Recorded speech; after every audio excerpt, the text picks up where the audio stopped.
जो इंसान पुण्य करता है उसे भगवान परेशानी में क्यों डालते हैं?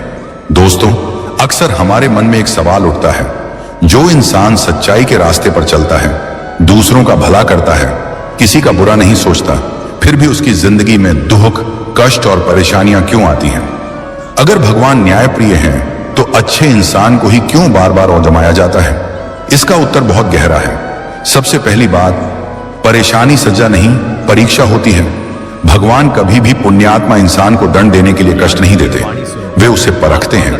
जैसे सोना आग में तपकर ही शुद्ध होता है, वैसे ही इंसान कठिनाइयों से गुजरकर ही महान बनता है। भगवान जानते हैं कि यह इंसान टूटेगा नहीं, इसलिए उसे मजबूत बनाने के लिए कठिन रास्ता देते हैं। दूसरी बात, कर्मों का हिसाब केवल इस जन्म का नहीं होता। हम जो आज भोग रहे हैं वह सिर्फ आज का परिणाम नहीं है, यह पिछले जन्मों के अधूरे कर्मों का फल भी हो सकता है।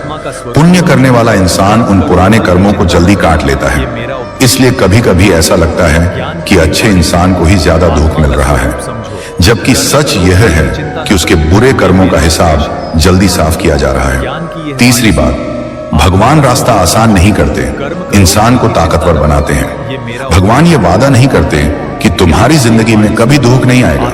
वे यह वादा करते हैं कि जब दुख आएगा तब वे तुम्हें उसे सहने की शक्ति देंगे।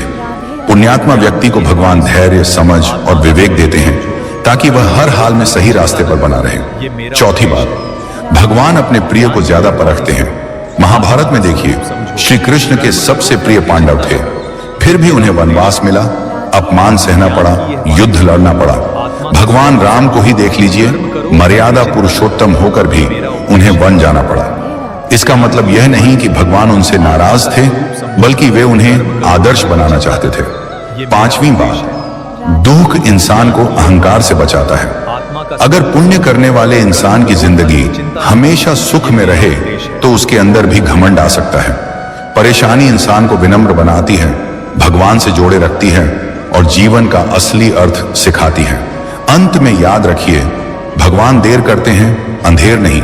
पुण्य कभी व्यर्थ नहीं जाता। जो इंसान अच्छे कर्म करता है उसका फल उसे जरूर मिलता है, कभी इस रूप में कि उसका दुख कम हो जाता है, कभी इस रूप में कि उसकी आत्मा मजबूत हो जाती है, और कभी इस रूप में कि भगवान खुद उसका सहारा बन जाते हैं। इसलिए अगर आप सही हैं, सच्चे हैं और फिर भी परेशानियों में हैं, तो समझ लीजिए भगवान आपको गिराने नहीं, ऊंचा उठाने की तैयारी कर रहे हैं।